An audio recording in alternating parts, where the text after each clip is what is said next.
Assalamualaikum warahmatullahi wabarakatuh. Ketemu lagi sama anak-anak semua kelas 8. Kita akan melanjutkan materi pembelajaran kita. Kemarin kita sudah mempelajari gerak pada benda. Sekarang Ustadz akan melanjutkan mengenai gerak lurus beraturan dan gerak lurus berubah beraturan. Kemudian kita akan membahas sebuah istilah baru, yaitu percepatan. Nah, di sini Ustadz menggunakan bantuan media berupa trek lintasan sejauh 50 cm yang sudah diberi tanda dengan spidol ya. Kemudian Ustadz menggunakan bantuan media berupa mainan, ada bis tayo, ada mobil balap, dan ada truk ya. Oke. Nanti Ustadz harapkan untuk pembelajaran hari ini kalian bisa membuat catatan rangkuman dari materi video yang Ustadz sampaikan ini. Nah, sekarang Ustadz akan masuk ke materi pertama, yaitu gerak lurus beraturan. Oke. Untuk gerak lurus beraturan kita akan menggunakan ini, truk ya. Kita pakai truk, mainan truk ini. Kita taruh di sini dulu ya. Oke. Nah, gerak lurus beraturan itu bagaimana? Sekarang kita lihat, kita mainkan mobil-mobilan yang truk ini. Gerak lurus beraturan itu geraknya seperti ini anak-anak. Ya, kita lihat ya, sepanjang 50 cm ya. Gerakannya seperti ini. Nah, ini namanya gerak lurus beraturan ya. Jadi gerak lurus beraturan itu artinya apa? Selama pergerakan mobil truk ini ya, kalau tadi dari kiri, sekarang kita balik gerakan mobil truk ini, geraknya seperti ini mobil truk ini. Nah ya kan, gerak lurus beraturan itu ya. Nah, selama truk itu berjalan, selama melewati garis-garis ini, maka kecepatan yang dilakukan oleh truk tersebut tidak berubah sepanjang lintasan geraknya. Maka kendaraan tersebut bergerak atau melaju dengan kecepatan yang sama, tidak makin kencang dan tidak makin lambat. Nah, seperti ini lagi, tidak makin kencang dan tidak makin lambat, makanya kecepatannya sama mulai dari awal sampai akhir. Nah, ini namanya gerak lurus beraturan atau disingkat dengan GLB. Nah, makanya gerak lurus beraturan itu kita hanya mengenal sebuah rumus JKW.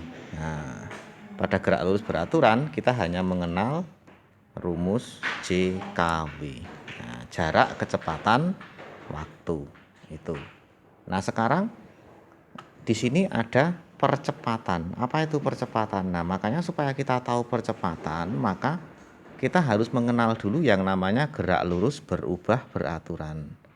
Artinya gerak lurus berubah beraturan ini terjadi bagaimana? Nah, terjadi apabila benda itu bergerak dipercepat atau diperlambat. Nah, oke, sekarang kita coba gerak lurus berubah beraturan yang dipercepat. Kita menggunakan mobil balap. Nah, ini. Nah, kalau mobil balap ini kita pakai, saya beri contoh, saya beri gambaran. Sekarang sebelum mobil balap kita jalankan, kita buat lintasan ini miring atau menurun. Nah, kalau kalian bilang namanya dronjong. Nah, dronjong. Nah, ini kayak gini nih. Oke, lintasannya dibikin miring atau dronjong. Nah, jadi pada lintasan yang miring ini kita akan melihat bagaimana gerakan mobil balap tersebut. Oke, kita lihat ya anak-anak. Ya. Ya, mobil balap itu bergerak semakin kencang. Ya, itu ya. Gerakan mobil balap itu semakin kencang. Oke, kita coba lagi. Nah, ini supaya biar tidak sering jatuh, nah, kita beri pengganjal atau penyanggah biar tidak sering jatuh. Nah, seperti ini. Oke, kita gerakkan mobil balap lagi. Kita ulangi. Oke, mobil balapnya kita taruh dari sini. Mula-mula mobil balap ini dalam keadaan diam. Diam itu kecepatannya 0, tidak berjalan. Sekarang kita lepaskan. Ya.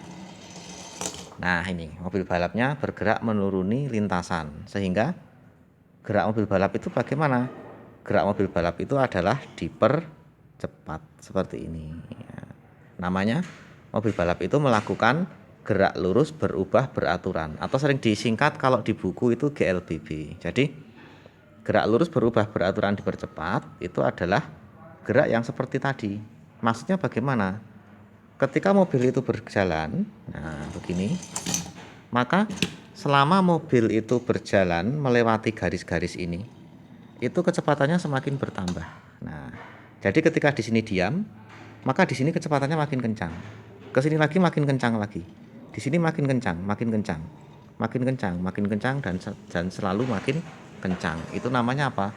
Gerak lurus berubah beraturan dipercepat. Nah, lalu apa hubungannya dengan percepatan? Percepatan itu adalah selisih kecepatan setiap ruas garis ini anak-anak. Nah, ini ya. Percepatan itu selisih kecepatan setiap ruas garis ini. Oke, kita jalankan mobil balapnya lagi ya. Oke, kita lihat. Ini kan kecepatannya 0, diam. Sekarang kita lepas. Nah, pasti makin cepat. Artinya apa? Mulai dari garis awal ini, dari pangkal sini, kemudian di sini, di sini, di sini, di sini, di sini, di sini, itu kecepatannya semakin bertambah. Kita gunakan patokan roda belakang mobil ya. Oke ya, lihat ya. Kita lihat roda belakang mobil ya, seperti itu. Oke, kita lepaskan lagi. Ya. Nah, itu dia. Ulangi. Kita lihat roda belakangnya. Roda belakang mobil kita lihat. Oke. Ya, seperti itu. Nyungsep namanya. Nah, makanya ketika roda belakang berada di sini, kecepatannya 0. Ketika roda belakang berada di sini, kecepatannya naik. Roda belakang di sini kecepatannya naik. Roda belakang di sini naik lagi. Nah, itu artinya apa? Selisih kecepatan pada saat roda belakang di sini, di sini, di sini, di sini, itu disebut percepatan. Nah, jadi ketika roda belakang mobil berada pada ruas garis yang di depannya, maka pasti ada selisih kecepatan. Nah, jadi ketika roda belakang mobil ada di sini, itu kecepatannya lebih tinggi daripada roda belakang mobil ketika di sini. Nah, gitu. Itu namanya gerak lurus dipercepat. Maka percepatan itu apa? Percepatan adalah selisih percepatan setiap waktu tertentu atau setiap detik, supaya lebih mudah dipahami. Namanya percepatan, ya. Nah, itu ya, percepatan itu artinya selisih kecepatan setiap detik itu. Oke, sekarang yang berikutnya gerak lurus berubah beraturan diperlambat. Oke, Ustadz akan mencoba menggunakan bis tayo. Nah, ini kalau diperlambat berarti lintasannya bagaimana? Lintasannya datar saja. Nah, tapi ini perlu sedikit imajinasi. Jadi lintasannya dibikin datar aja, ya gitu. Nah, ini ibaratnya bis tayo ini semula melaju dengan kecepatan tertentu. Misalkan begini, bis tayo ini anggap saja ini sedang berlari, tiba-tiba di sini ada lampu traffic light. Lampu traffic light itu menyala merah dan pengemudi bis itu sudah tahu kalau dari sini di sana ada traffic light merah. Nah, di sini misalkan bis melaju, maka dari sini ketika sudah direm atau sudah dilepaskan gasnya, maka bis itu akan melambat. Nah, gini. Melambat. Akhirnya bis itu berhenti di tempat yang sesuai. Nah, melambat. Nah, itu namanya gerak diperlambat. Kebalikan dari gerak dipercepat tadi, pada saat bis tayo itu direm, maka kecepatan bis ketika berada di garis ini dengan di garis ini itu juga berbeda. Bedanya apa? Ketika diperlambat, maka kecepatan bis yang ada di garis ini dengan kecepatan itu lebih besar daripada kecepatan bis ketika di garis depannya. Demikian halnya kecepatan roda belakang bis ketika di garis ini itu lebih kencang daripada di garis ini. Makanya setiap garis ini bis selalu mengalami pengurangan kecepatan. Itu namanya gerak lurus berubah beraturan diperlambat, ya. Jadi kalau diperlambat ini memang agak sulit pembahasannya, maka Ustadz sampaikan di akhir. Kenapa? Karena imajinasinya bis itu melaju dulu. kemudian dia diperlambat. Set, set, set. Lambat, lambat, lambat, lambat, lambat, lambat, lambat, akhirnya berhenti. Nah, itu kecepatannya 0, kecepatannya berkurang. Nah, bis melambat seperti ini. Nah, gitu. Ya. Jadi kalau diperlambat itu kita mengenal istilah namanya perlambatan. Kalau tadi kan percepatan, selisih kecepatan setiap detik. Nah, sekarang kalau perlambatan itu istilahnya juga percepatan sama, tapi percepatan negatif karena dia dikurangi kecepatannya. Kalau dipercepat kan percepatannya ditambah, kalau diperlambat dikurangi, makanya percepatan negatif. Nah, itu makanya istilahnya biar tidak membingungkan diganti dengan perlambatan. Nah, ini tapi intinya konsepnya sama. Misalkan nanti keluar soal untuk menghitung, istilah percepatan dengan perlambatan itu sama, yaitu selisih kecepatan antara di sini dengan di sini selama waktu tertentu, ya. Jadi seperti itu. Nah, bagaimana kita mengukur percepatan atau perlambatan sebuah kendaraan yang sedang melaju? Apakah harus setiap garis ini? Tidak harus. Kita bisa mengukur ketika benda itu melaju pada lintasan penuh.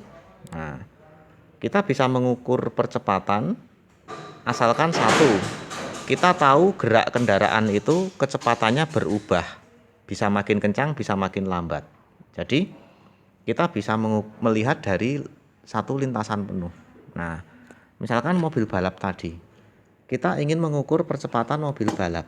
Caranya bagaimana? Ya, kita lihat misalkan mobil balap itu sedang melintas trek yang menurun seperti ini.